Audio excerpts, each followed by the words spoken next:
ठीक है, ऑप्शन में कोई गड़बड़ नहीं थी, सारे ठीक थे।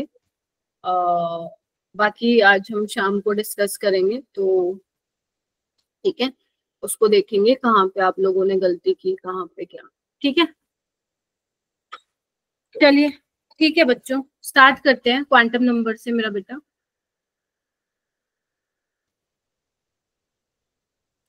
ठीक है, तो देखो क्वांटम नंबर में क्या है ना, हम लोग क्या डिस्कस करने वाले हैं। क्वांटम नंबर को पढ़ने से पहले हमें स्क्रोडिंजर वेव इक्वेशन के बारे में थोड़ा सा आइडिया होना चाहिए, बहुत ज्यादा तो नहीं, क्योंकि ये अपने आप में काफी कॉम्प्लिकेटेड होता है। स्क्रोडिंजर वेव मैथमेटिकली काफी कॉम्प्लिकेट होता है इसको समझना, तो बहुत ज्यादा डिटेल में हम नहीं जाते हैं इसके। ठीक है, और कुछ ऐसे ऐसे भी क्वेश्चन यहाँ पे बनते हैं तुम्हारे पेपर में जो आए हुए हैं, लेकिन वो बहुत कम आए हुए हैं।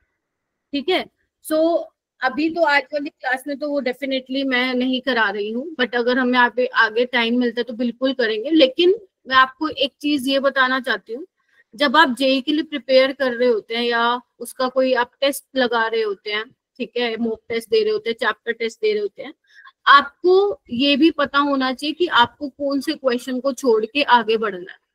क्योंकि बहुत सारे बच्चे क्या होते हैं ना, मैंने देखा है, वो सोचते हैं कि अरे चैप्टर तो पढ़ा है, ये तो हम क्वेश्चन करेंगे ही करेंगे। तो आपको ये भी पता होना चाहिए, अगर आप क्वेश्चन अटेम्प्ट कर रहे हो, उसमें अगर आपको मान लो कोई क्वेश्चन नहीं आ रहा है तो आपको वो स्किप करके आगे बढ़ना है। आपको जेई में सारे क्वेश्चंस अटेम्प्ट नहीं करने होते। मैं ये नहीं कह रही कि 25 में से 25 करोगे तभी तुम्हारी परसेंटाइल आएगी, ऐसा कुछ नहीं होता। ठीक है, अगर मैं कैटेगरी वाइज, चलो मैं अगर एक जनरल कैटेगरी की बात कर लूं, ठीक है, तो अगर आप लोग बेटा 18 क्वेश्चंस भी अटेम्प्ट कर रहे हैं आउट ऑफ 25, तो भी आपकी एक बहुत अच्छी परसेंटाइल बन जाती है। ठीक है, सो मतलब आपको ये देखना पड़ेगा कि आपको कौन सा क्वेश्चन नहीं आता, ताकि उसको छोड़ के आगे बढ़ो। आप समझ रहे हो जेई में। और जब मैं कोई टॉपिक आप लोगों को कराती हूँ तो इतने अच्छे से कराती हूँ कि अगर वहां से कोई क्वेश्चन आए तो तुम वहां से ना छोड़ो। आप समझ रहे होगे मेरी बात। तो आपको अगर मैंने कोई टॉपिक करा दिया और मैंने बोल दिया कि बेटा ये तो जबरदस्त इंपॉर्टेंट है, तो उसकी क्वेश्चन करो, रिग्रेसली प्रैक्टिस करो उसकी, कि वहां से अगर सवाल आएगा तो तुम नहीं छोड़ोगे। अगर मान लो कोई ऐसे टॉपिक से आया जो मैंने नहीं कराया, क्यों नहीं कराया मैंने, क्योंकि भाई बहुत रेयर पूछा हुआ है उसको, तो अगर वो आ भी जाता है उसको छोड़ के आगे बढ़ो। ठीक है, जेई की प्रिपरेशन एक अलग तरीके से की जाती है, समझ रहे हो, क्योंकि जेई का सिलेबस बहुत वास्ट है बेटा, बहुत वास्ट है। तो इसीलिए जो आप लोगों के इसीलिए टीचर्स जनरली की इस तरीके से पढ़ाते हैं कि जो पिछले 5-6 साल में आ ही रहे हैं क्वेश्चंस पेपर में, उनकी रिग्रेसली प्रैक्टिस जो है टीचर करवाता है और बच्चों को भी करनी होती है, ताकि वहां से अगर सवाल बने तो वहां से तुम छोड़ो नहीं। और सारा पेपर डिफिकल्ट नहीं आता है केमिस्ट्री का, मॉडरेट लेवल रहता है पेपर का। मैंने तुम्हें पहले भी बताया था, अगर किसी ने ढंग की पढ़ाई कर रखी है ना, 15 क्वेश्चन तो बना लेगा वो पेपर में बैठ, और किसी ने थोड़ी अच्छी कर रखी है तो 3-4 सवाल और बना के आ जाएगा। ठीक है, तो आप जरूर ये देखा कीजिए पेपर में कि आपको जो नहीं आता है कहीं आप वो तो अटेम्प्ट नहीं कर रहे हो ना, और उसको गलत तो नहीं करवा दे रहे हो, ये जरूर देखा करो। ठीक है, तो मैं आगे बढ़ती हूँ बेटा क्लास के साथ। ठीक है, ओके। तो बच्चों आप लोगों को याद होगा, मैंने आप लोगों को बोहर मॉडल पढ़ाया था, है ना। बोहर मॉडल में अपन ने, याद है क्या किया था। बोहर मॉडल में अपन ने किया था कि हम लोग क्या कर पा रहे थे, रेडियस निकाल पा रहे थे। अगर हम बोल रहे थे कि अगर ऑर्बिट, मान लो इलेक्ट्रॉन तुम्हारा किसी भी ऑर्बिट में, लेट से किसी भी nth ऑर्बिट में है, तो अगर हम न्यूक्लियस से उसका डिस्टेंस निकालना चाहे तो निकाल सकते हैं, है ना। हम वेलोसिटी भी निकाल सकते हैं इलेक्ट्रॉन के, ये सब हमने बोहर मॉडल में किया था। लेकिन उसके बाद जब हाइजेनबर्ग आया था, तो जो कि मैंने नहीं पढ़ा है बट तुम्हें थोड़ा बहुत पता होगा, कि हाइजेनबर्ग ने ये बोला था कि ये तो पॉसिबल ही नहीं है कि तुम एग्जैक्ट पोजीशन और वेलोसिटी बता पाओ इलेक्ट्रॉन की। याद है, साइमल्टेनियसली तुम एग्जैक्ट पोजीशन और बता नहीं सकते। अगर एक बताओगे तो दूसरे में अनसर्टेनिटी आ जाएगी, एक बताओगे तो दूसरे में आ जाएगी। तो मतलब जो वो ऑर्बिट का कॉन्सेप्ट था बोहर वाला, वो किससे रिप्लेस हो गया मेरा बेटा, ऑर्बिटल से हो गया। ठीक है। अब ऑर्बिटल क्या है, एक वो 3D स्पेस है जहां पे इलेक्ट्रॉन की मिलने की हम प्रोबेबिलिटी की बात करते हैं। हम नहीं बोलते कि एग्जैक्ट इसी पोजीशन पे मिल रहा होगा, हम इलेक्ट्रॉन के मिलने की प्रोबेबिलिटी की बात करते हैं, जो कि 95% या उससे ज्यादा होती है। ठीक है, तो वो ऑर्बिट का कॉन्सेप्ट बोहर में था, बट वो ऑर्बिटल से रिप्लेस हो गया हाइजेनबर्ग में। ठीक है, और जो इलेक्ट्रॉन का मोशन दिखाया गया है अराउंड द न्यूक्लियस, वो किसकी तरह सिमिलर दिखाया गया है, is similar to a 3D standing wave. Wave की तरह दिखाया गया है भाई साहब इलेक्ट्रॉन का मोशन। तो जैसे हमारी वेव का वेव फंक्शन होता है, तो मतलब अगर मैं इलेक्ट्रॉन की बात करूं, इलेक्ट्रॉन की इंफॉर्मेशन की बात करूं, तो उसके लिए भी एक वेव फंक्शन होना चाहिए जिसमें मेरी सारी की सारी इंफॉर्मेशन इलेक्ट्रॉन की होनी चाहिए। ठीक है, और जो ये वेव फंक्शन कहां से आएगा, ये आएगा तुम्हारा स्क्रोडिंजर वेव इक्वेशन से। सुना है किसी ने इस इक्वेशन के बारे में? स्क्रोडिंजर एक ऐसा बंदा था भाई, इसने शादी नहीं की, पूरी जिंदगी इसने लगा दी इन चीजों में। ठीक है, तो ये जब आप स्क्रोडिंजर वेव इक्वेशन पढ़ते हो, ये हायर क्लासेस में पढ़ते हो। अगर आप मतलब जैसे, क्योंकि मेरी मास्टर्स हुई है, हालांकि मेरी ऑर्गेनिक थी स्पेशलाइजेशन, बट अगर फिजिकल केमिस्ट्री में इंटरेस्ट होता है किसी का, उसमें स्पेशलाइजेशन होता है, तो उसमें बहुत मोटी मोटी बुक्स होती है क्वांटम मैकेनिक्स की, इतनी बड़ी बड़ी डेरिवेशंस होती हैं वहां। जो आप ये शेप पढ़ते हो ना, एस ऑर्बिटल की स्फेरिकल शेप होती है ना, पी की डम्बल होती है, डी की डबल डम्बल होती है, वो सारी कहाँ से आई है, स्क्रोडिंजर भैया जी ने दी है। ठीक है, तो वो हम इस लेवल पे जनरली हम नहीं डिस्कस करते हैं। ठीक है, तो बेसिकली स्क्रोडिंजर वेव इक्वेशन एक बेसिकली क्या टूल प्रोवाइड कर रहा है to derive the wave function for a electron, जिसको हम स्क्रोडिंजर वेव इक्वेशन बोलते हैं। ये देखो, ये रही तुम्हारी स्क्रोडिंजर वेव इक्वेशन। सिर्फ ये इक्वेशन ध्यान में रख लो, करली स्क्वायर साई, इसको बोलते हैं curly, curly square psi by curly x square plus curly square psi by curly y square plus curly square psi by curly z square plus 8 pi square m by h square E minus V psi. अब ये है क्या ma'am? देखो x Y Z तो तुम्हारे coordinates हैं, getting my point.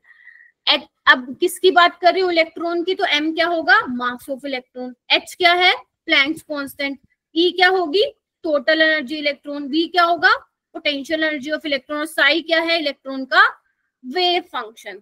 तो बेटा जो ये इक्वेशन उसने दी है ना, इसको पूरा बहुत 2-2 पन्नों की है भाई इसकी डेरिवेशन, पूरा सोल्व करके ना सॉल्यूशन निकाला जाता है। ठीक है, वेव फंक्शन निकाला जाता है, और ये जो वेव फंक्शन होता है ना फिर इलेक्ट्रॉन का, ये सारी इंफॉर्मेशन इलेक्ट्रॉन की प्रोवाइड करता है। ठीक है, आपने वर्ड सुने होंगे, रेडियल नोड, एंगुलर नोड, सुना आप लोगों ने? सुना? Yes ma'am. ठीक है, तो आपने रेडियल नोड और एंगुलर नोड सुना होगा। तो ये जो साई वेव फंक्शन निकल के आता है ना इन इक्वेशन को सोल्व करके, मैं तो बड़ी आसानी से बोलूं सोल्व करके, लेकिन वो 2-2, 3-3 पन्ने की डेरिवेशन होती है। तो वो जो साई होता है वेव फंक्शन, उसमें आपके 2 पार्ट होते हैं, एक रेडियल पार्ट होता है और एक एंगुलर पार्ट होता है, थीटा और फाई, पोलर कोऑर्डिनेट्स भी बोलते हैं। ठीक है, तो उसमें क्योंकि वेव फंक्शन में रेडियल पार्ट और एंगुलर पार्ट आता है, तभी आप जो है रेडियल नोड और एंगुलर नोड निकालते हो वहां से। ठीक है, रेडियल नोड और एंगुलर नोड, फिर दोनों को ऐड करके आप टोटल नोड्स दिखाते हो। ये पार्शियल डिफरेंशियल इक्वेशन होगा मेरा बेटा।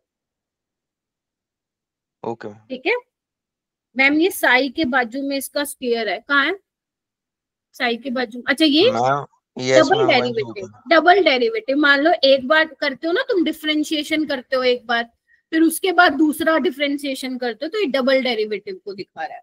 ठीक है हाँ, अच्छा, ये सिर्फ याद कर लो, ये इक्वेशन याद कर लो, और तुम्हें अभी कुछ भी नहीं करना। ठीक है मेरा बेटा? अच्छा, और तुमने सुना होगा, ठीक है, रेडियल नोड एंगुलर नोड सुना होगा, और तुमने जैसे अब क्वांटम नंबर तुम पढ़ते हो ना, NLM पढ़ते हो ना, ये तुम NLMS पढ़ते हो ना?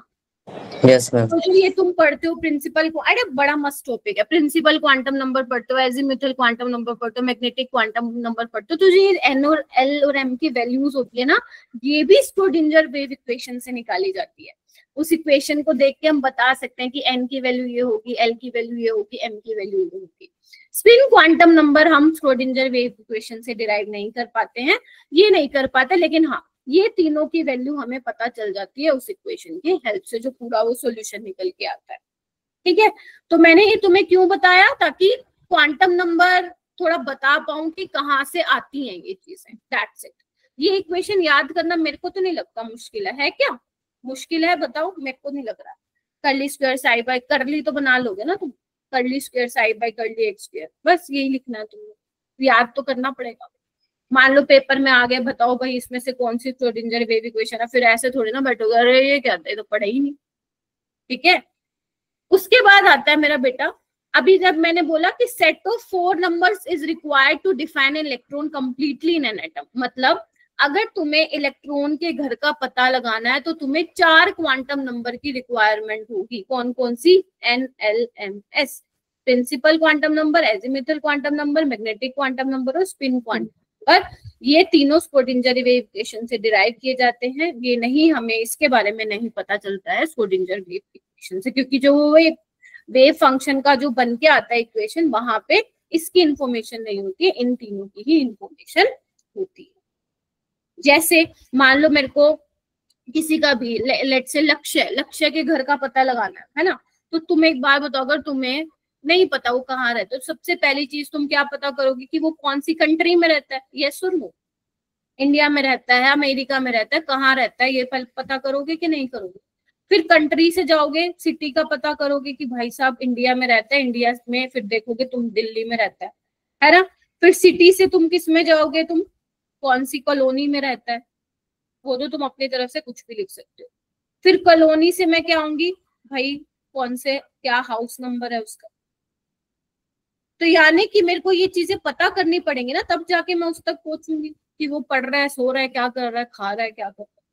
तो इलेक्ट्रॉन के घर का भी पता करने के लिए मुझे पता लगाना पड़ेगा कि इलेक्ट्रॉन मान लो कौन से शेल में है, इलेक्ट्रॉन कौन से सब शेल में प्रेजेंट है, फिर और कौन से ऑर्बिटल में है, फिर हम उसकी स्पिन के बारे में देखेंगे, है ना। ये सब हम डिस्कस करेंगे।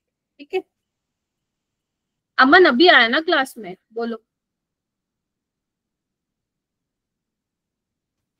गलती से हो गया क्या एंड नींदों में हो क्या तुम लोग? चलूं आगे, चलूं? बोलो यस और no. Yes ma'am. Yes ma'am. Alright, अब हम चलते। देखो मैं ना आपको पढ़ा तो क्वांटम नंबर सारा ही रही हूँ, मेन मैं इंफॉर्मेशन आपको दे रही हूँ कि ये पता होनी चाहिए चीजें while solving the questions of quantum number. तो पहला क्वांटम नंबर आता है आपका प्रिंसिपल क्वांटम नंबर, जो कि बहुत सिंपल क्वांटम नंबर होता है, एन। तो सबसे पहले तो एन को देखते ही तुम्हारे जहन में ये घूमेगा कि मैम इसके हेल्प से तो हम shell number, principal energy level के बारे में बता सकते हैं कि इलेक्ट्रॉन कौन से शेल में प्रेजेंट है। बोलो हाँ या ना। अगर तुम बोलोगे n इज इक्वल टू 1 है, तो तुम बोलोगे कि मैम फर्स्ट शेल में प्रेजेंट है। 2 में बोलोगे तो तुम लोग बोलोगे मैम एल वाली शेल में प्रेजेंट है। ऐसे तुम बता सकते हो, हाँ या ना।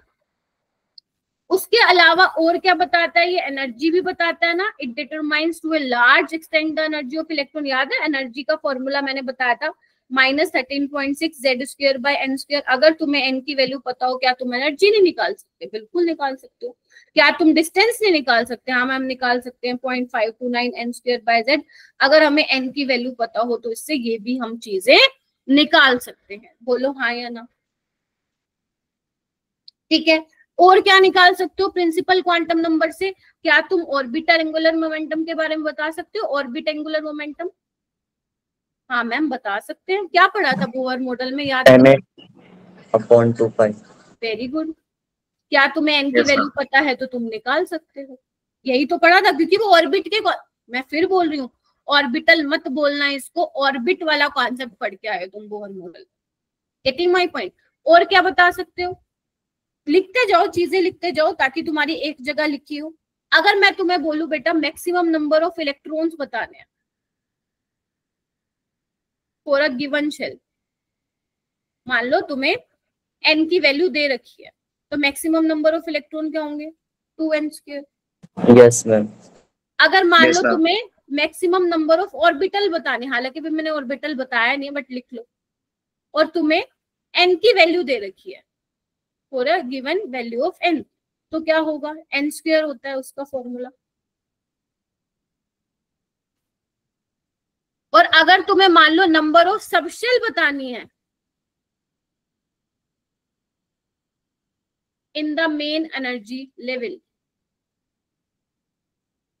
तो वो किसके बराबर होती है मेरा बेटा, n के ही बराबर होती है। हालांकि मैंने सबशेल वाला बताया नहीं, पर एक बार ये फॉर्मूला लिख लीजिए। जैसे अगर किसी ने पहले कभी पढ़ा होगा, धुल्ला धुल्ला भी याद होगा, तो तुमने देखा होगा अगर मान लो n की वैल्यू 2 है तो उसके करस्पॉन्डिंग 2 ही सबशेल होंगे उसमें, 2s 2p, है ना।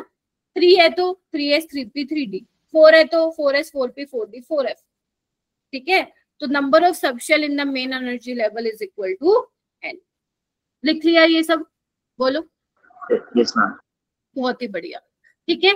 तो ये चीजें आप लोगों को ध्यान रखनी है, क्योंकि यही हम आगे यूज करेंगे क्वेश्चन को सोल्व करते टाइम।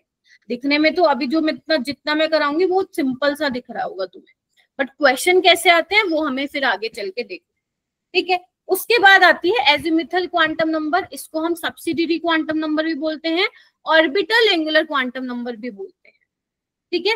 ये बताता किसके बारे में मेरा बेटा, शेप ऑफ इलेक्ट्रॉन क्लाउड के बारे में बोलता है। जैसे मैं बोली थी ना अभी, एस की एस ऑर्बिटल क्या बोलते हैं, स्फेरिकल शेप होती है, टी की डम्बल होती है, टी की डबल डम्बल होती है, तो ये स्क्रोडिंजर वेव इक्वेशन से आई है।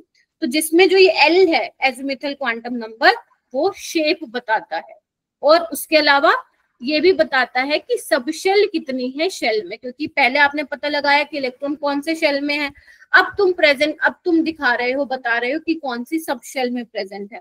और जो एल की वैल्यू होती है वो बेटा कहां से कहां तक होती है, 0 to n-1 तक होती है, ठीक है। जैसे अगर मैं मान लो बोलूं एन की वैल्यू 1 है, तो एल की वैल्यू क्या हो जाएगी मेरा बेटा, 0, और 0 के करस्पॉन्डिंग कौन सी सबशेल होगी, एस वाली, मैम एस। अगर मैं बोलूं n इज इक्वल टू 2 है तो l की वैल्यू 2 हो जाएंगी, 0 हो जाएगी और 1 हो जाएगी, यानी कि s और p सबशेल है, बोलो। Yes yes. अगर मैं बोल रही हूँ n इज इक्वल टू 3 है तो कितनी वैल्यू हो जाएंगी, 3, 0 1 2, यानी कि s p d। ऐसी अगर n इज इक्वल टू 4 होगा तो 3 हो जाएंगी, 4 हो जाएंगी, 0 1 2 3, यानी कि एस पी डी एफ। तो तुम लोगों को बखूबी मालूम होना चाहिए कि जब L इज इक्वल टू 0 होगा तो S होगा, 1 होगा P, 2 होगा D, 3 होगा F। यहाँ तक याद रखो SPDF। ऑलराइट, फिर आगे G वाला शुरू हो जाता है, वो करने की जरूरत नहीं है, ठीक है। अच्छा, अब यहाँ से तुम क्या कंक्लूजन क्या निकाला कि मैम N और L की वैल्यू सेम नहीं हो सकती, N and L cannot have same values।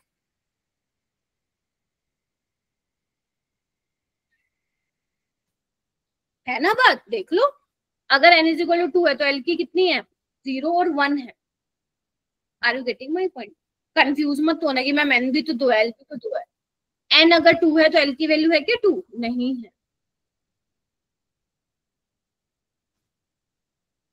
Alright, बोलो। यस। ठीक है, और क्या कर सकते हैं, और क्या कर सकते हैं इसमें हम, मैक्सिमम नंबर ऑफ इलेक्ट्रॉन्स बता सकते हो तुम, maximum number of electrons for a given subshell. यानी कि अगर तुम्हें L की वैल्यू दे रखी हो तो तुम निकाल सकते हो 2 इंटू 2L प्लस 1 करके। अगर तुम्हें मान लो मैक्सिमम नंबर ऑफ ऑर्बिटल्स बतानी है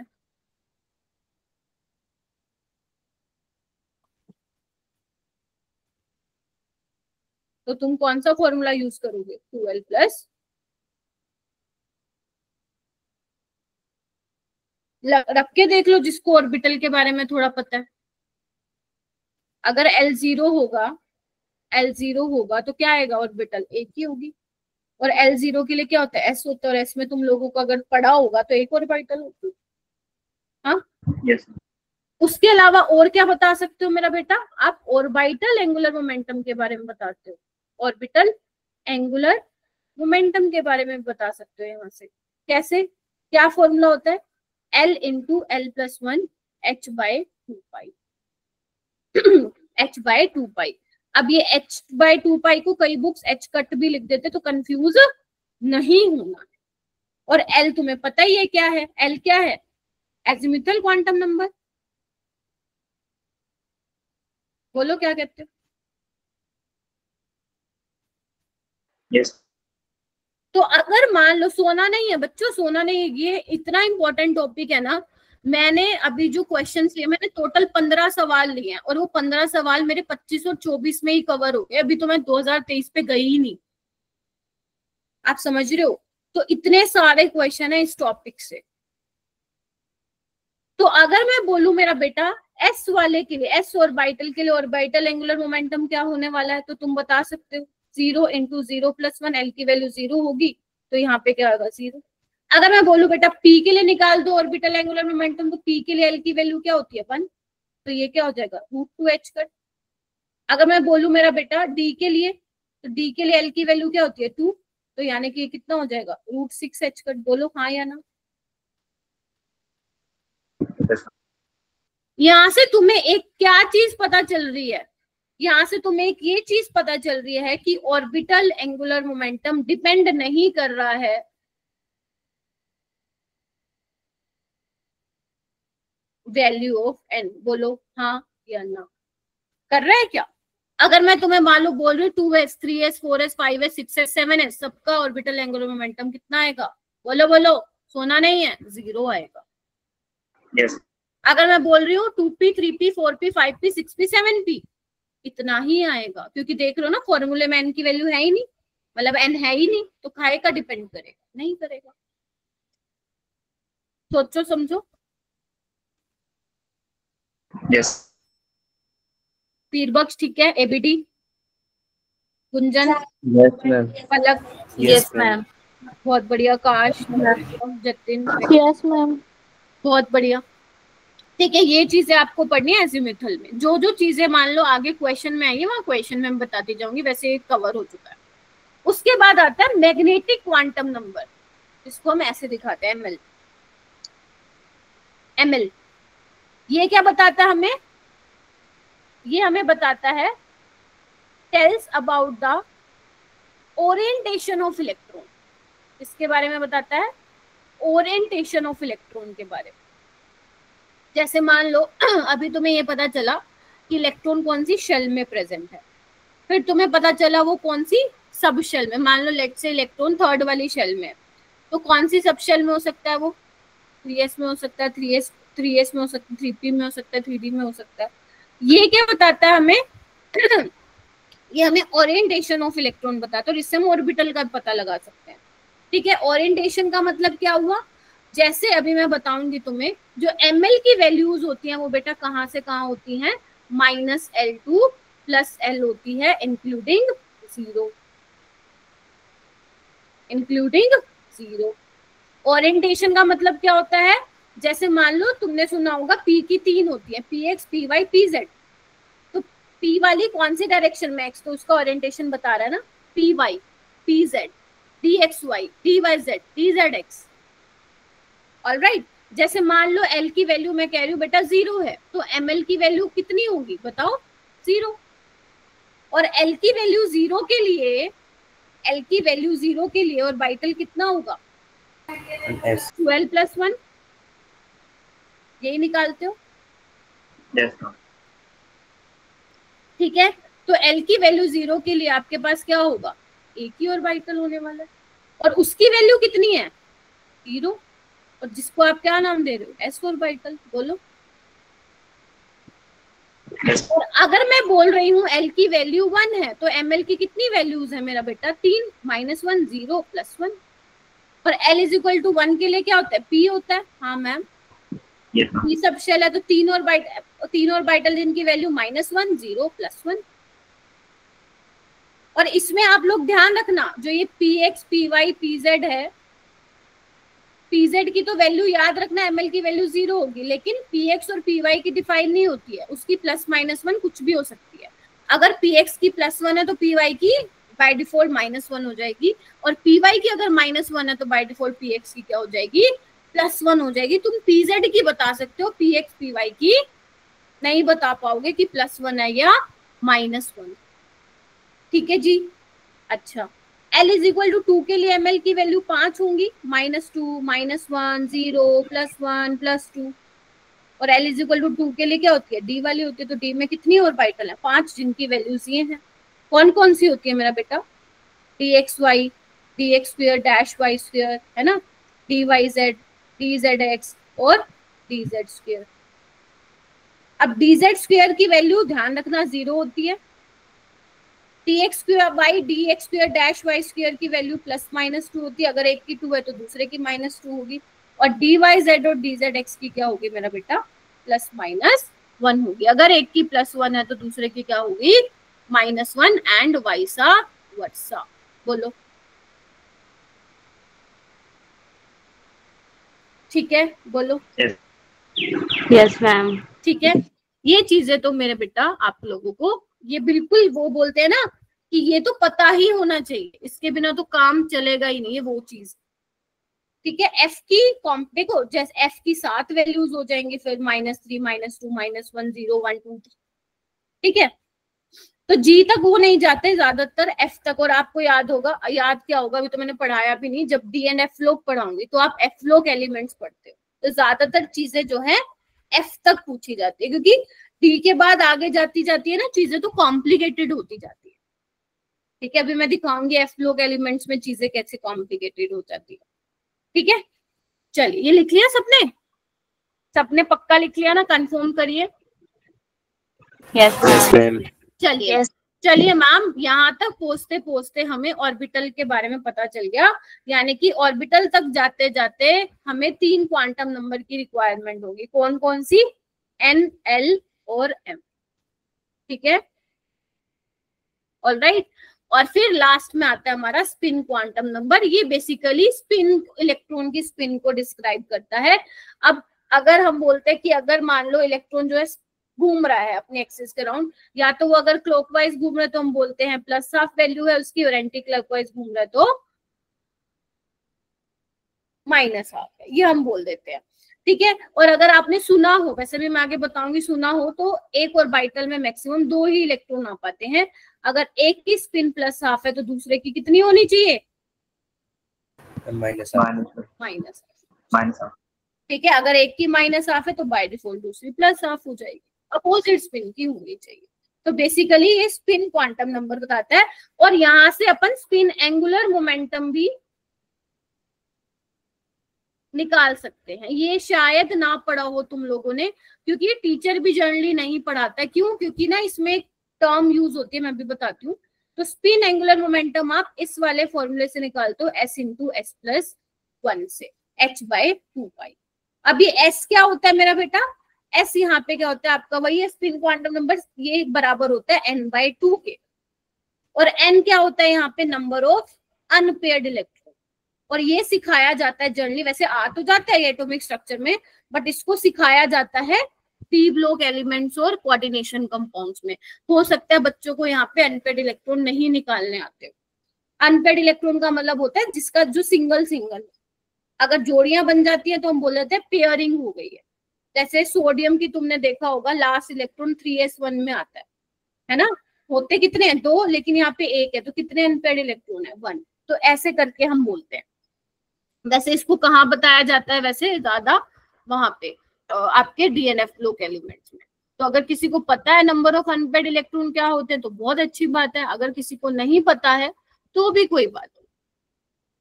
ठीक है, इलेक्ट्रॉनिक कॉन्फ़िगरेशन तो लिखनी आती है ना आप लोगों को, तो बस जिसमें सिंगल इलेक्ट्रॉन है तो आप काउंट कर लो वो कितने हैं, वही आपके क्या हो जाएंगे, अनपेयर्ड इलेक्ट्रॉन हो जाएंगे। अगर जोड़ियां बनी हुई हैं तो फिर वहां पे नहीं है। जैसे सोडियम में क्या होता है, 1s2 जोड़ी है ना, s में 2 है तो नहीं है अनपेयर्ड 1s में, 2s2, 2p6, 3s1, तो 3s में 1 है। ठीक है, जैसे मैग्नीशियम है, 1s2, 2s2, 2p6, 3s2, 0 unpaired electron. Getting my point. Nitrogen, 1s2, 2s2, 2p3, how many number of unpaired electron in 2p? 3 है ना, 3। तो अभी ये उस तरीके से यहाँ पे निकाला जाता है। ठीक है, लिख लिया सबने? Yes. चलिए अब मैं आपको बताऊंगी मैम, हमने इलेक्ट्रॉन तक के का पता तो लगा लिया है, अब जो ये ऑर्बिटल है ना, इनको भरेंगे कैसे हम, इनको हम फिल कैसे करेंगे मेरा बेटा। तो सबसे पहला देखो, आपके कितने रूल हैं, ऑफ-बो रूल, पॉलीज एक्सक्लूजन प्रिंसिपल और हुंस रूल, और एक आता है ऑफ-बो में ही n+l रूल। तो ऑफ-बो प्रिंसिपल के अकॉर्डिंग, ऑफ-बो कोई बंदा नहीं था, एक जर्मन वर्ड है जिसका मतलब होता है बिल्डिंग अप। क्या करते हो, पहले धीरे धीरे बिल्डिंग खड़ी करते हो ना, पहले नींव रखते हो, फिर धीरे धीरे धीरे धीरे तो बिल्डिंग खड़ी होती है। तो इसमें क्या होता है मेरा बेटा, इसमें भी जब इलेक्ट्रॉन की हम फिलिंग करते हैं तो इस चीज का खास तौर पे ध्यान रखते हैं कि जिस ऑर्बिटल की एनर्जी कम होगी ना, उसमें इलेक्ट्रॉन आप पहले फिल करोगे, और जैसे जैसे एनर्जी बढ़ती जाएगी, याद है ना, न्यूक्लियस से दूर जाते जाएंगे, एनर्जी बढ़ती जाएगी, तो फिर बाद में इलेक्ट्रॉन उसमें क्या होगा, फिल होगा। पहले लोवेस्ट एनर्जी में इलेक्ट्रॉन क्या होता है, फिल होता है। यहाँ पे देखो, मैं आपको बता भी देती हूँ ऑर्डर, पता नहीं मैंने तुम्हारे बैच में बताया था तो किसी दूसरे में बताया था, याद नहीं है। कैसे याद रखोगे बेटा इलेक्ट्रॉनिक कॉन्फ़िगरेशन, तुम्हारे एनसीईआरटी में एक बना हुआ है थोड़ा सा डायग्राम याद करने के लिए, है ना, ये वाला ऐसे वाला कुछ, है ना। तो अब इसको ही मैं एक अलग ढंग से बताना चाहती हूँ कि कैसे याद करोगे इलेक्ट्रॉनिक कॉन्फ़िगरेशन। तो आइए सबसे पहले लिखिए 1s। तरीका बता रही हूँ, अगर तुम्हें ये तरीका पसंद नहीं आता तो इट्स ओके, तुम जैसे करना चाहते हो वैसे करो, बट तुम्हें इलेक्ट्रॉनिक कॉन्फ़िगरेशन लिखनी आनी चाहिए। फिर आते हैं 2s 2p, फिर लिखो 3s 3p, इस तरीके से लिख लो, कॉम्प्लिकेटेड थोड़ी ना है। 4s 4p, 5s 5p, 6s 6p, 7s 7p, 7 period होते हैं ना, तो मैंने लिख लिया, देख रहे हो। अब देखो, तुम ध्यान से देखो, एस की बारी आ गई, पी की बारी आ गई, अब किसकी बारी आएगी, डी की। तो डी का कहां से चालू होगा, फोर्थ वाली रो से, 3d 4d 5d 6d, ठीक है। एस आ गया, पी आ गया, डी आ गया, अब किसकी बारी आएगी, एफ की। तो एफ की कहां से चालू होती है, 6 वाले से, बस ये तुम्हें ध्यान रखना। तो अब तुम ना इसी को ही ऑर्डर में भी लिख सकते हो, कैसे लिखोगे, आइए। सबसे लोअर एनर्जी का 1s, मेरे साथ बोलो, फिर 2s, फिर 2p, फिर बोलो 3s, फिर 3p। सो गए क्या, फिर 4s No.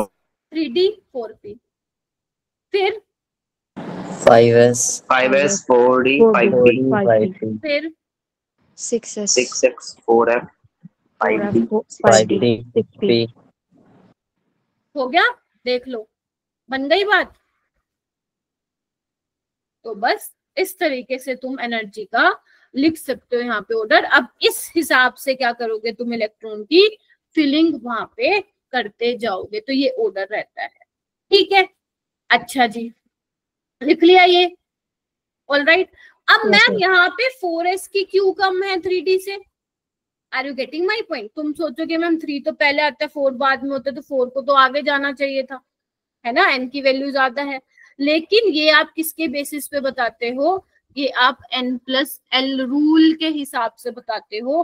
किसके, ये ऑर्डर तो मैंने रटवा दिया तुम्हें, लेकिन जो ये ऑर्डर आया है वो बताओगे कैसे, n+l रूल के हिसाब से बताओगे।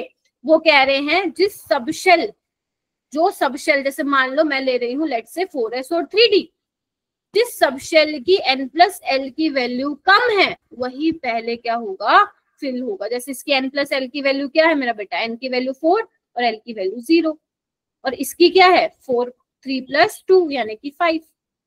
किसकी वैल्यू कम है, 4s वाले की।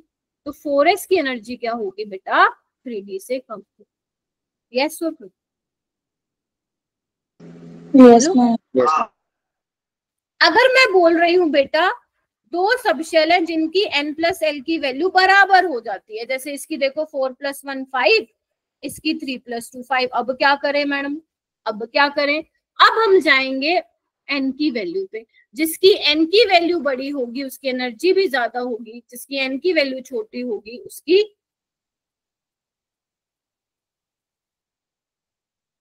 एनर्जी की वैल्यू क्या होगी, कम होगी। मतलब 3d में जो है इलेक्ट्रॉन पहले फिल करोगे, देख रहे हो कहाँ गया ये, देखो ठीक है, ऑल राइट।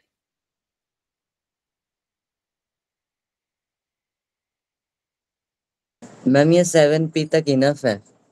यस, बस इससे ज्यादा नहीं जाना। ओके। इवन 7p वाला भी नहीं आएगा उसमें। एफ ब्लॉक में भी तुम 6s तक ही पढ़ते हो, 6s 7s तक, ज्यादा उसका और काम नहीं आएगा। ठीक है, तो बस यही ध्यान रखना है तुम्हें ऑर्डर का। ठीक है, 7 पीरियड तक। यहाँ तक किसी को कोई डाउट है तो पूछो।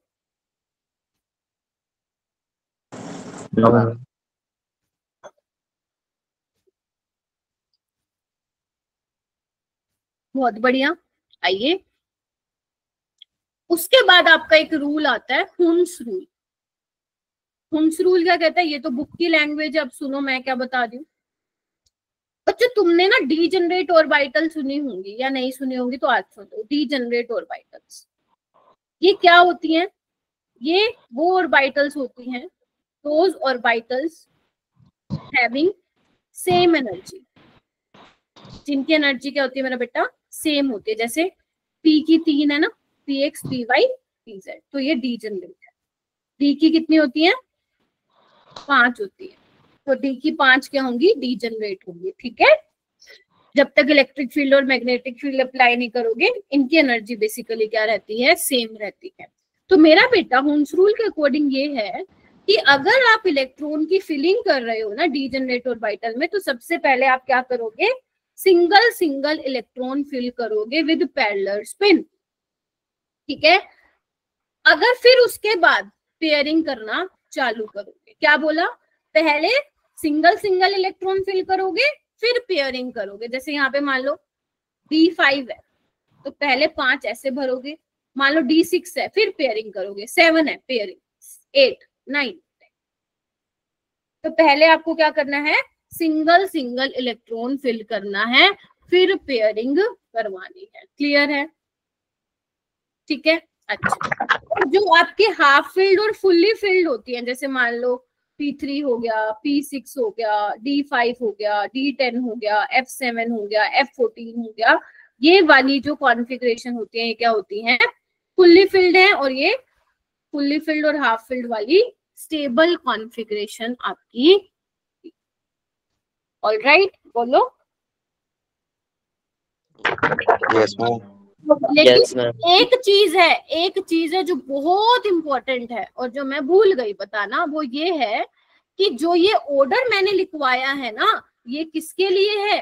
मल्टी इलेक्ट्रॉन सिस्टम के लिए, मतलब जिसमें एक से ज्यादा इलेक्ट्रॉन हो। क्योंकि आप लोगों ने पीरियोडिक टेबल में पढ़ा होगा कि एक से ज्यादा इलेक्ट्रॉन की अगर हम बात करते हैं किसी एटम में, तो वहां पे इफेक्टिव न्यूक्लियर चार्ज का कॉन्सेप्ट आ जाता है ना, क्योंकि वहां पे शील्डिंग, स्क्रीनिंग इफेक्ट, वो सब रोल प्ले करते हैं, है ना।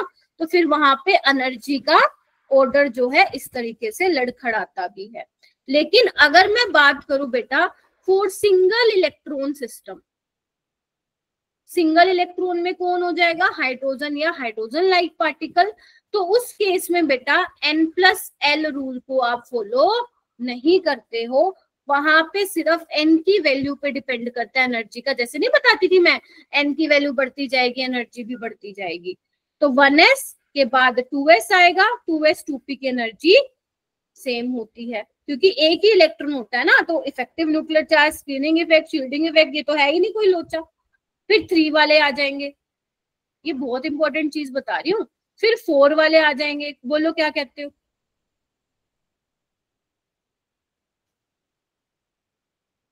क्या हो गया? नहीं पढ़ा ऐसा कुछ? कोई नहीं, अब देख लो एक बार बेटा। आप समझ रहे हो? अगर किसी में मान लो एक ही इलेक्ट्रॉन है, तो वहां पे लगाओगे क्या इफेक्टिव न्यूक्लियर चार्ज? आएगा कोई? स्क्रीनिंग इफेक्ट का कोई आएगा? एक ही इलेक्ट्रॉन है भाई, क्या ही वो करेगा? तो सिर्फ वो N की वैल्यू पे डिपेंड करेगा उसका ऑर्डर। ठीक है, पहली चीज। दूसरा 2s 2p, सेकंड वाले जितने भी सबशेल है उनकी एनर्जी बराबर होगी, थर्ड वाले की सबकी एनर्जी बराबर होगी, फोर्थ वाले सबकी एनर्जी, फिफ्थ वाले सबकी एनर्जी बराबर। ठीक है, कर लिया? इतना कर लिया? उसके बाद आता है पोलिस एक्सक्लूजन प्रिंसिपल। मैम ये क्या कहता है? ये कहता है कि भाई एक ऑर्बिटल में मैक्सिमम 2 ही इलेक्ट्रॉन आएंगे और दोनों की स्पिन कैसी होगी? अपोजिट होगी। ठीक है, एक ऑर्बिटल में से दो, एक ऑर्बिटल में दो से ज्यादा इलेक्ट्रॉन नहीं आ सकते। और एक बहुत इंपॉर्टेंट बात, पता नहीं तुमने पढ़ी है नहीं, कि अगर मान लो मेरे को इन दोनों इलेक्ट्रॉन की इंफॉर्मेशन चाहिए, तो कभी भी दो इलेक्ट्रॉन की चारों क्वांटम नंबर की वैल्यू क्या नहीं हो सकती, सेम नहीं हो सकती। मतलब चारों के चारों क्वांटम नंबर सेम नहीं हो सकते। जैसे लेट्स से मान लो 2s है ये, ठीक है, 2s 2 है, तो n की वैल्यू क्या होगी, 2 होगी, ये तो मैम ठीक है। l की वैल्यू 0 होगी दोनों इलेक्ट्रॉन के लिए, ml की वैल्यू भी 0 होगी, लेकिन स्पिन तो अलग होगी ना। देखो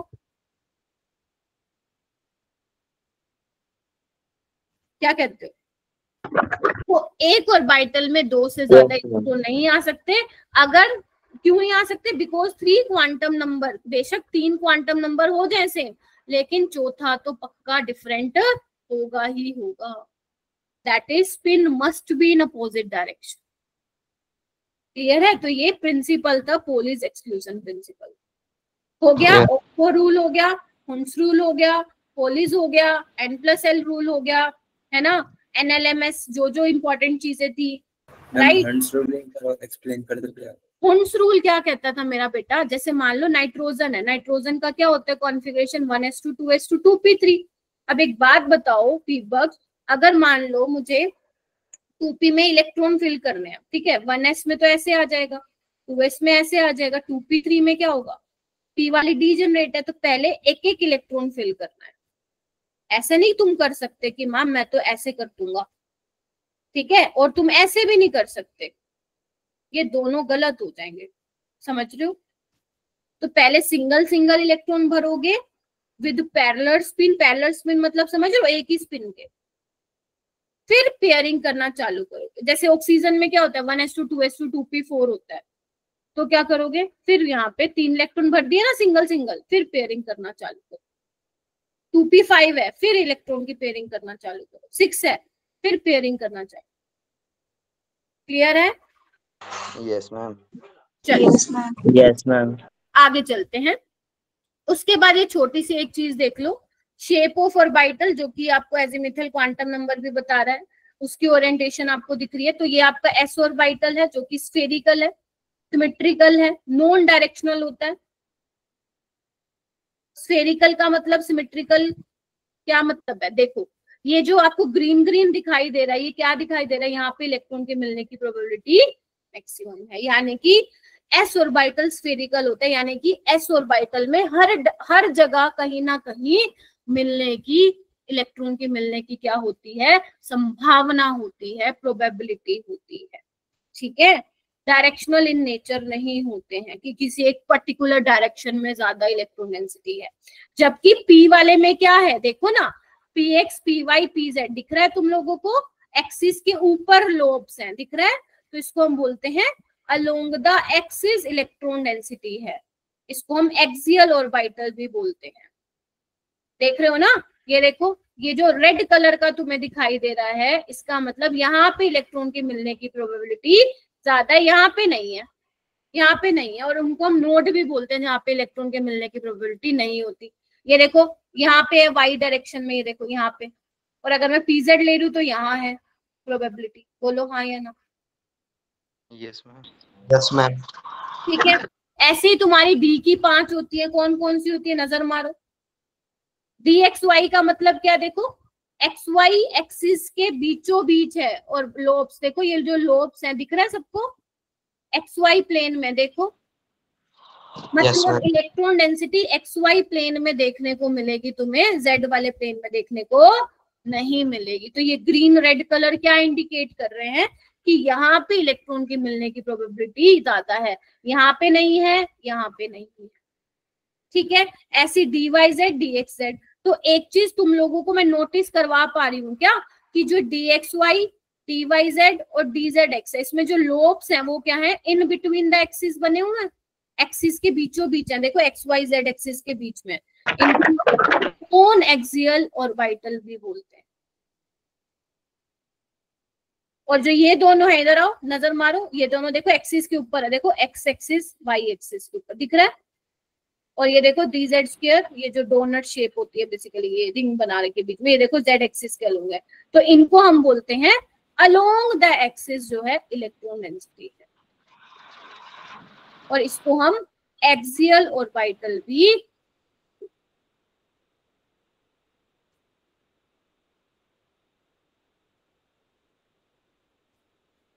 बात बनी।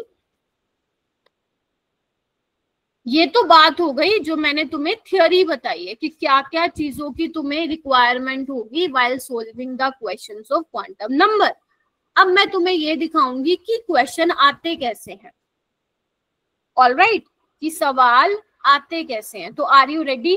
फटाफट से मैं चलो तुम्हें दे रही हूँ 1 मिनट ले लो, फटाफट से रिवाइज कर लो जितना मैंने कराया, फिर मैं क्वेश्चन पे चलूंगी। फटाफट से सारी चीजें रिवाइज करो एंड कंफर्म करो हाँ मैम ठीक है, हाँ कंफर्म करो कि हाँ मैम ठीक है, आगे चलो।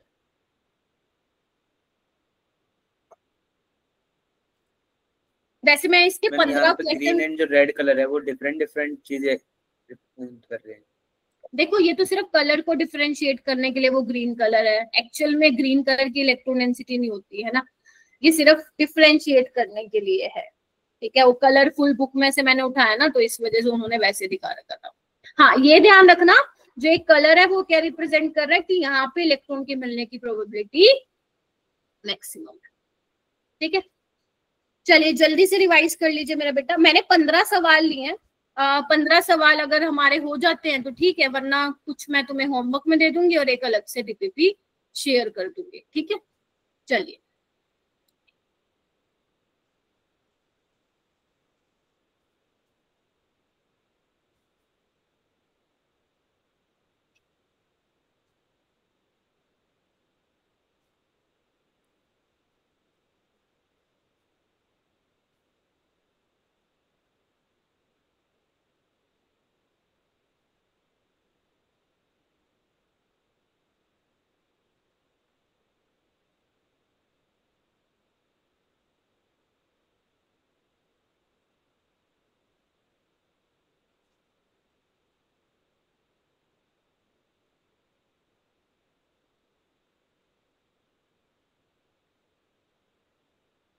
चलूं? Yes ma'am. Yes, ma'am. एक बार सारे बच्चे कंफर्म कर दीजिए। Yes ma'am. Okay all right. देख पहला क्वेश्चन, मैम ये तो बड़ा पुराना लिया 13 का, क्योंकि ये क्वेश्चन ही बहुत अच्छा है, आया ही नहीं रिसेंट ईयर में, फिर मैंने यहीं से ले लिया।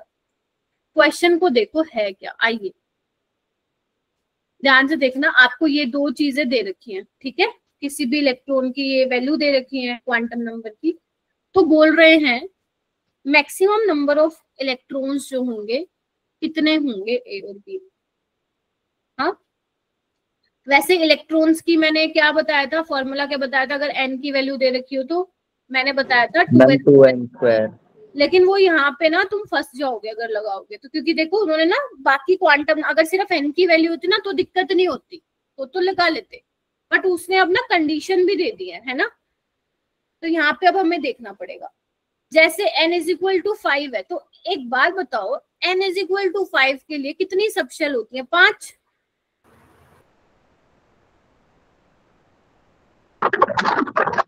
यही होंगी ना, हाँ या ना? Yes, yes ma'am. मैम। अब 5G है नहीं है, 5 तो ये होने वाली। अब वो कह रहे हैं ml की वैल्यू +1 होनी चाहिए, तो +1 कहाँ पे आती है? इसमें तो नहीं आती है, इसमें क्योंकि 0 होती है ml की वैल्यू। एक तो इसमें आती है, एक ऑर्बिटल ऐसा होता है जिसकी +1 वैल्यू होती है, इसमें भी ऐसा आता है जिसकी +1 होगी, इसमें भी एक ऐसा आएगा जिसकी +1 होगी, और इसमें भी एक ऐसा आएगा जिसकी +1 होगी। यस और नो, यही तो पढ़ा रही हूँ। -L2 +L जाता है ना, ठीक है। तो अब ऐसी कितनी ऑर्बिटल होगी हमारी? टोटल 4, और एक में मैक्सिमम कितने आ सकते हैं? 2, तो 4 में कितने आ जाएंगे? 8। मैम एक और बार बताना। मैं बोल रही हूँ कि 5p 5d 5f 5g में ऐसा एक ऑर्बिटल मिलेगा जिसकी वैल्यू ml की क्या होगी बेटा? +1 होगी, है ना, एक ही मिलेगा ना। ऐसा कर लो तुम। p में कितनी होती है? 3 होती है ना, +1 0 -1, है ना, डी में 5 Yes, होती है, ma'am. एक +1 वाली मिलेगी, तो ऐसे ऐसे 4 हो गए total P D F G में। और एक ऑर्बिटल में मैक्सिमम कितने इलेक्ट्रॉन होते हैं? 2। तो 4 में कितने हो 2, जाएंगे? 8. बस। यहाँ पे देखो n is equal to 2, l is equal to 1, ma'am first option आ गया. आ गया ना। लेकिन ये भी देखो 2p, अब 2p में भी उसने क्या बोला है भाई साहब? -1। और हमें पता 3 वैल्यूज होती हैं, px py pz, एक -1 होगी और एक ही ऑर्बिटल होगी। लेकिन उसमें भी उसने बोल दिया भाई साहब वही वाली लो जिसमें जिसमें इलेक्ट्रॉन जो है माइनस आ गया, यानी कि एक ऑर्बिटल में 2 इलेक्ट्रॉन आएंगे और जिसमें से हमें कोई एक कंसीडर करना है, क्योंकि उसने एक ही स्पिन की वैल्यू दे रखी है, तो यानी कि एक इलेक्ट्रॉन आएगा। तो 8 और 1 क्या होगा मेरा बेटा इसका आंसर? ठीक है, चलो। Yes ma'am. चलो ये वाला क्वेश्चन देखो, कर पाओगे तो तुम्हें एनर्जी का ऑर्डर बताना है मल्टी इलेक्ट्रॉन सिस्टम के लिए। एन की वैल्यू दे रखी है, एल की वैल्यू, n+l निकालो सारे बच्चे, n+l निकालो सारे बच्चे।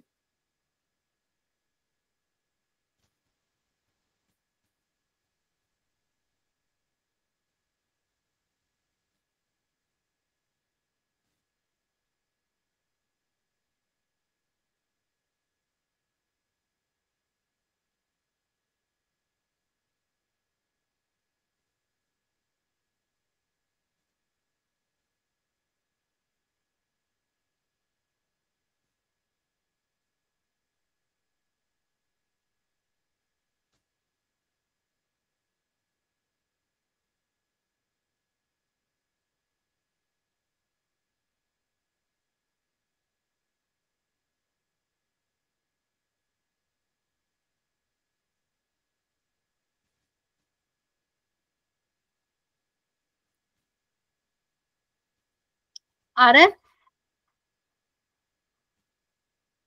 मैम बस एक सेकंड। करो। Option C. Option C, okay.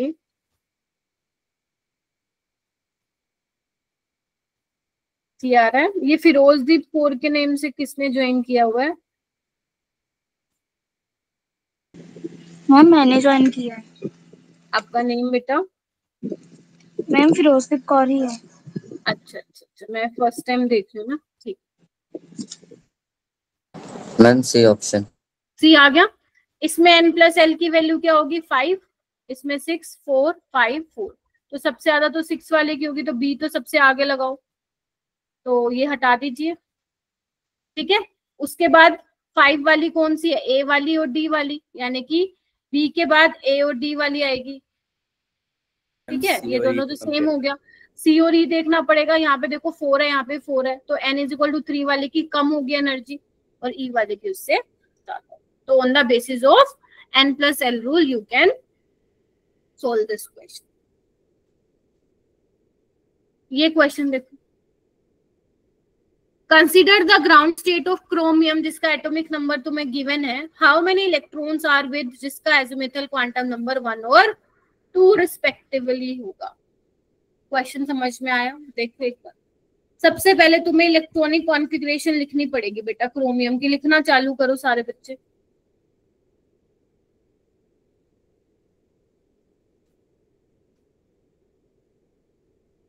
(4s1 3d5). ध्यान रखना 4s2 3d4 नहीं होता है इसमें, क्रोमियम कॉपर की एक्सेप्शन होती है। ठीक है, क्योंकि D5 वाला हाफ फील्ड है, स्टेबल है, तो इलेक्ट्रॉन जो है S वाले से D में जंप कर देता है, बिकॉज एनर्जी डिफरेंस इतना ज्यादा नहीं होता, तो एक्साइटेशन पॉसिबल है। ऑलराइट, चलिए। तो अब आपको बताना है L इज इक्वल टू 1 वाला, बताओ भाई कौन सा है ऑर्बिटल? एक ये वाला, एक ये वाला। Ma'am B option. ठीक है, तो टोटल कितने हो जाएंगे? 12। और L इज इक्वल टू 2 के लिए D वाला होगा एक ही, ऐसा कितने इलेक्ट्रॉन है इसमें? 5।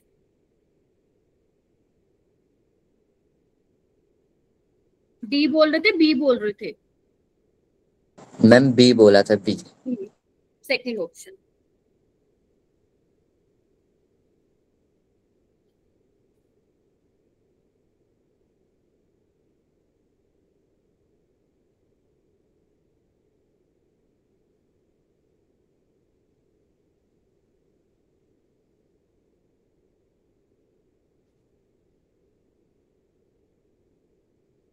नेक्स्ट पे आओ, ये वाला करो।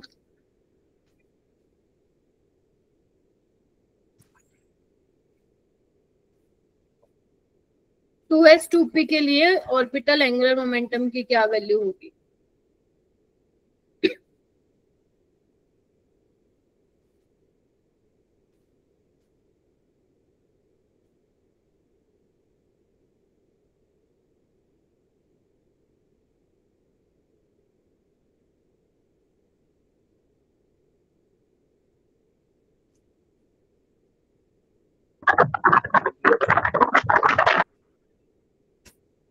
Ma'am B option.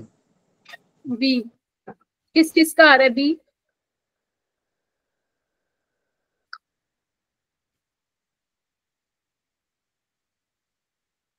एस के लिए तो 0 होगी, एल इंटू एल प्लस 1 लगाते हो ना फॉर्मूला, तो इसके लिए 0 होगी और इसके लिए √2x 2 पाई होगा। माइक म्यूट कर ले अरमान बेटा।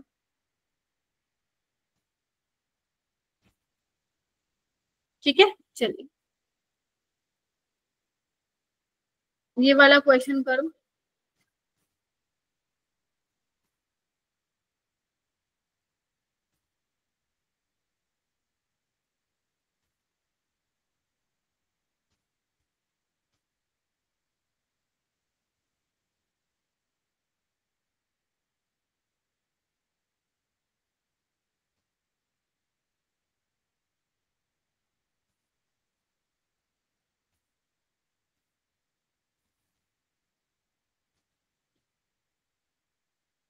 Which of the following postulate of Bohr model of hydrogen atom is not in agreement with the quantum mechanical model of an atom?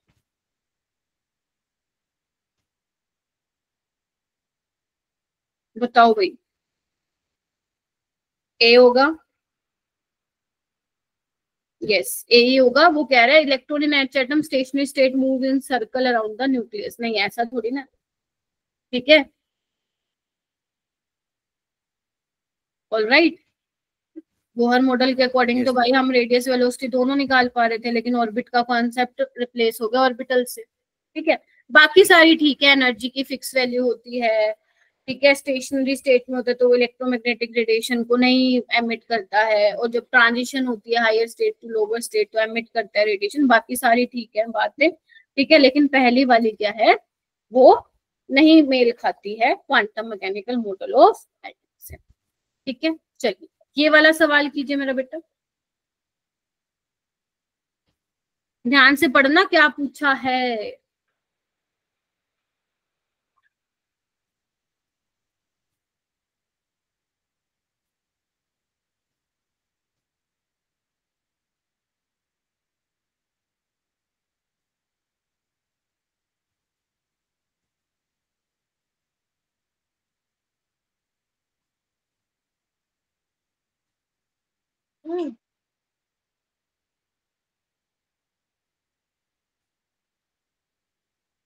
कौन सा सही नहीं है पूछा आपसे?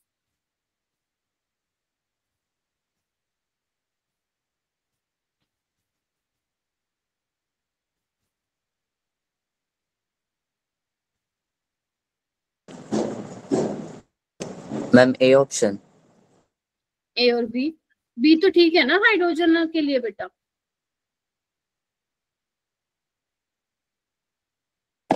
मैम तो बी ऑप्शन है। ए और सी, अरे ए वाला ठीक नहीं है हाइड्रोजन के लिए। मैंने क्या बोला था, एन की वैल्यू पे डिपेंड करता है, जैसे जैसे एन बढ़ता जाएगा एनर्जी बढ़ती जाएगी, भूल गए क्या? मैम 4s तो पहले आना चाहिए।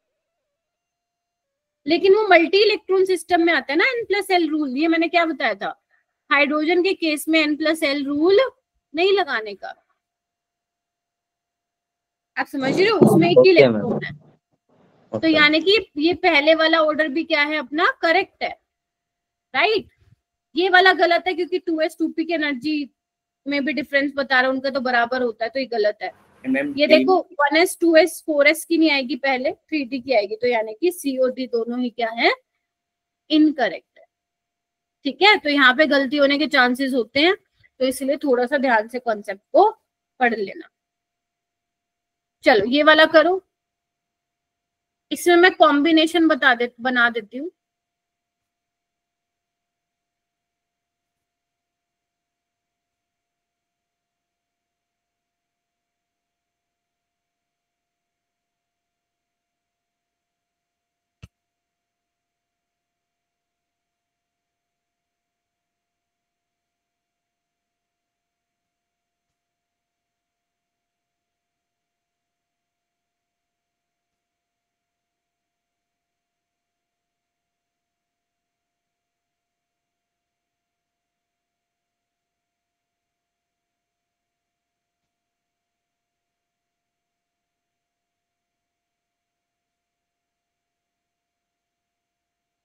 Ma'am fourth option.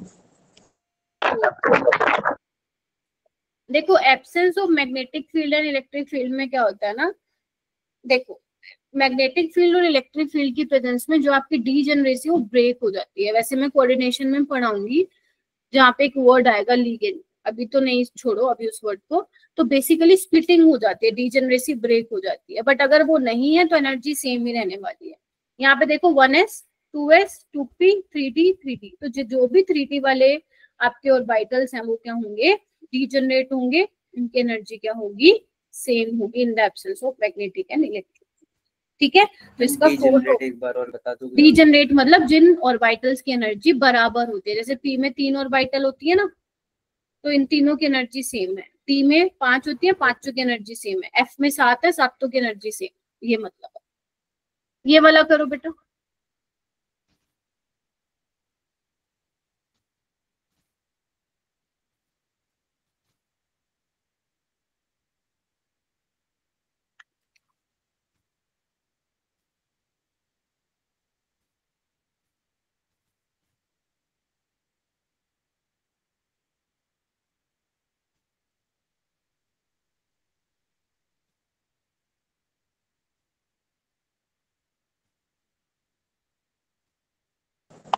Ma'am fourth option B C D, okay. बाकी भी देख लो एक बार। पी ओनली, अरे हाइड्रोजन के लिए तुम लोग बार बार सेम गलती क्यों रिपीट कर रहे हो।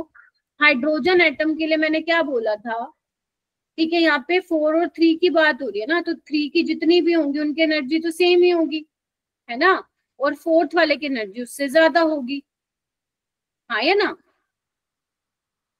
Yes ma'am. तो आपसे पूछा लोवेस्ट एनर्जी, तो 4 वाले तो आ ही नहीं सकते, तो ए और ई तो हटा दीजिए। पीसीडी, क्योंकि तीनों की सेम एनर्जी, तो ये तीनों ही तो होंगे ना लोवेस्ट एनर्जी वाले, ठीक है, तो बी सी डी ओनली आएगा, ना कि बी ओनली। चलिए ये वाला क्वेश्चन कीजिए बेटा।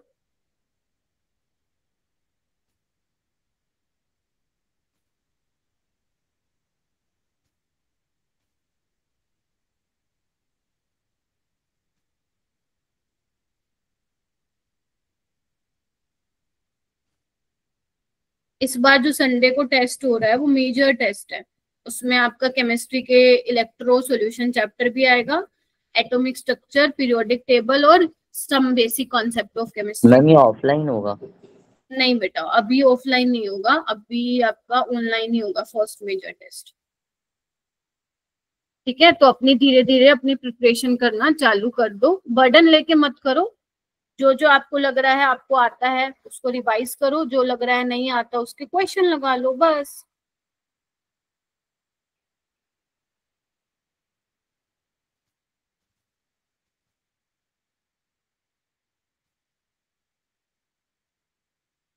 मैम कौन कौन से चैप्टर आएंगे इसमें टेस्ट में? बेटा आपको वैसे रिसोर्स शीट पे मिल जाएगा, बाकी आज इन्फॉर्मेशन आ जाएगी ग्रुप में, जितना 12th में हुआ अभी इलेक्ट्रोकेमिस्ट्री तक, और 11th के 3 चैप्टर का टेस्ट होगा। ए या डी आ रहा है क्या? देखो total number of orbital n square के बराबर ही होते हैं तो ठीक है, और ओरिएंटेशन -L2 + L वैल्यूज होते हैं 0 के अकॉर्डिंग, तो ये भी क्या है, मतलब 0 को इंक्लूड करके, तो यानी कि दोनों ही क्या है, सही। मैम ये पार्शियल का मतलब क्या है? क्या फिर से बोलो मेरा बेटा। मैम ये जो ओरिएंटेशन से पहले है। Special, yes ma'am. स्पेशियल का मतलब होता है 3D, ठीक है। Okay ma'am. चलिए ये वाला करो बेटा।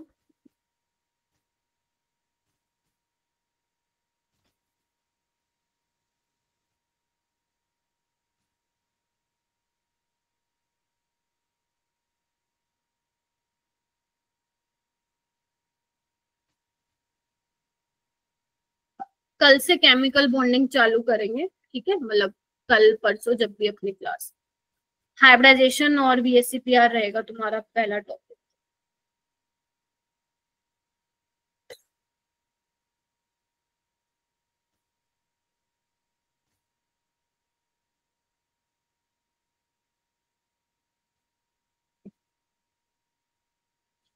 धनंजय कह रहा है ए, बाकी सोचो।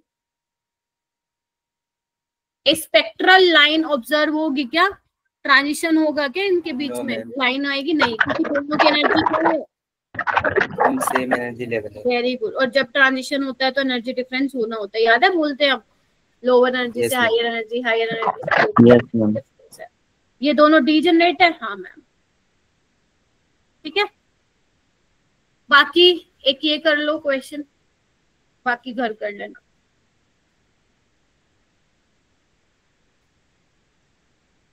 पोटेशियम में आउटर मोस्ट ऑर्बिटल में जो इलेक्ट्रॉन आता है उसकी चारों वैल्यूज के बारे में तुम्हें बताना है, LN। सबसे पहले तो पता करो पोटेशियम में लास्ट इलेक्ट्रॉन कौन सी ऑर्बिटल में आता है, कौन से आउटर मोस्ट शेल में होता है, कोई बताएगा? लीना ने की रब से फरियाद। मैम डी में। कौन से शेल में, कौन सा पीरियड में आता है? मैम 4 में। 4। सेकंड, थर्ड, ठीक है। तो यहाँ पे 2s1 होता है, यहाँ 3s1 होगा, तो यहाँ पे क्या होगा? 4s1। तो 4s1 की बात कर रहा है एग्जामिनर। तो n की वैल्यू क्या होगी? 4, l की वैल्यू 0, ml की वैल्यू 0 ऑप्शन और स्पिन की वैल्यू +½ या -½ कर लोगे? ये 12, 13, 14 15। हाँ बोलो बेटा, कोई कुछ कह रहा था? 12, 13, 14, 15 घर से कर लेना, और एक मैं तुम्हें एक DPP शेयर कर दूंगी क्वांटम नंबर वाली, उसको कर लीजिएगा, ठीक है जी।